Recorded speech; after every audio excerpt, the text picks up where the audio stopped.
හරි මං ඔයාගෙන් පොඩි ප්‍රශ්නයක් අහන්නද? ඔයා දන්නවද ලංකාවේ ඉඳන් එක්ස්පෝර්ට් ව්‍යාපාරයක් කරන්න අවශ්‍ය කරන එක්ස්පෝර්ට් ලයිසන් එක. එහෙමත් නැත්නම් අපි කස්ටම් රෙජිස්ට්‍රේෂන් එක කියලා හඳුන්වන මෙන්න මේ ඩොකියුමන්ට් එක හදාගන්න කොච්චර මුදලක් වැය වෙනවද කියලා. 5, 4, 3, 2, 1, 0. හරි ඉතින් ඇත්තටම මේ එක්ස්පෝර්ට් ලයිසන් එක හදාගන්න මේ වෙනකොට කිසිම රජයේ ගාස්තුවක් අය වෙන්නේ නැහැ. අපි සාමාන්‍යයෙන් කස්ටම් රෙජිස්ට්‍රේෂන් එක හදාගන්නකොට වැට් අංකයත් එක්කම තමා හදාගන්න ඕන. ඉතින් මේ වැට් අංකය ලබා ගැනීමටත් කිසිම මුදලක් අය වෙන්නේ නැහැ. මීට ටික කාලයකට කලින් තිබ්බ එක අවශ්‍යතාවයක් තමයි EDB එකේ ලියාපදිංචි වෙන්න ඕන කියලා යම්කිසි රූල් එකක් තිබ්බා. ඒ කියන්නේ අපනයන සංවර්ධන මණ්ඩලයේ ලියාපදිංචි වෙන්න ඕන අපි අපනයනය කරනවා නම්. හැබැයි මීට ටික කාලයකට කලින් ඒ තිබ්බ අවශ්‍යතාවයත් ඉවත් කළා. එතකොට මේ වෙනකොට ලංකාවේ ඕනම පුද්ගලයෙක්ට EDB එකේ ලියාපදිංචි නොවී අපනයනය කරන්න හැකියාව තියෙනවා. ඉතින් එක්ස්පෝර්ට් මාකට් එකට එන්න තියෙන මේ බැරියර්ස් ටික අඩු කරන එක තමයි මේ කාලයත් එක්ක කරගෙන ආවේ. ඉතින් මේ වෙනකොට ඕනම පුද්ගලයෙක්ට ඉතාම පහසුවෙන් මේ පොඩි ඩොකියුමන්ට් කීපය හදාගෙන ජාත්‍යන්තර මාකට් එකටම ලොකු ප්‍රොඩක්ට් ප්‍රමාණයක් ලොකු වැලියු ප්‍රමාණයක් එකතු කරන්න අවශ්‍ය කරන පසුබිම හැදිලා ඉවරයි. හැබැයි ගොඩ දෙනෙක් තාමත් ඒ ගැන දැනුවත් වීමක් නැහැ. ඉතින් මෙන්න මේ උදාහරණය අරන් බලන්න. කොහේ හරි ඈත පිටිසර ගමක් තියෙනවා. මේ පිටිසර ගමෙන් එගොඩ වෙන ගඟක් හරහා තමයි ගොඩ වෙන්න තියෙන්නේ. කාලයක් යනකොට මෙතන අනතුරු වැඩි වෙනවා. මිනිස්සු විශ්වාස කරනවා මෙතන මොනවා හරි ලොකු අద్భుත දෙයක් ඇති කියලා. මිනිස්සු මේ ගඟ හරහා යන එක නවත්තනවා. ඊට පස්සේ ගම ඇතුළටම වෙලා තමන්ගේ වැඩ කටයුතු ටික එතනින්ම කරගන්න කන බොන ටිකයි බොහොම යන්තම් කරගන්න පුරුදු වෙනවා.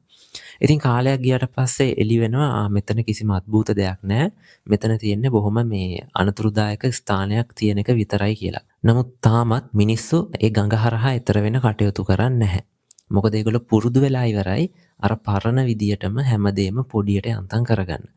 ඉතින් එක්ස්පෝර්ට් මාකට් එකට ගොඩ දෙනෙක් නොයන හේතුව මම දකින්නේ මෙන්න මේ වගේම දෙයක්. තාම කට්ටිය කරන්නේ නැති නිසා අනිත් අය කරනවා පේන්නේ නැති නිසා තමනුත් යන්නේ නැතුව ඉන්නවා වගේ දෙයක්. නමුත් මේක එච්චර හොඳ දෙයක් නෙමෙයි. මේක ලොකු අපරාධයක්. මොකද ලංකාවේ නිෂ්පාදන ජාත්‍යන්තර වෙළඳපොළ දක්වා සම්පූර්ණයෙන්ම විවෘත වෙලා තියෙද්දි අපිට ලංකාවේ මුදල වගේ සමහර වෙලාවට 6-7 ගුණය නෙමෙයි 10 ගුණයකට එහා වැලියු එකක් ලබා ගන්න පුළුවන්කම තියාගෙන අපි ඒවා සප්ලයි කරන්නේ නැහැ.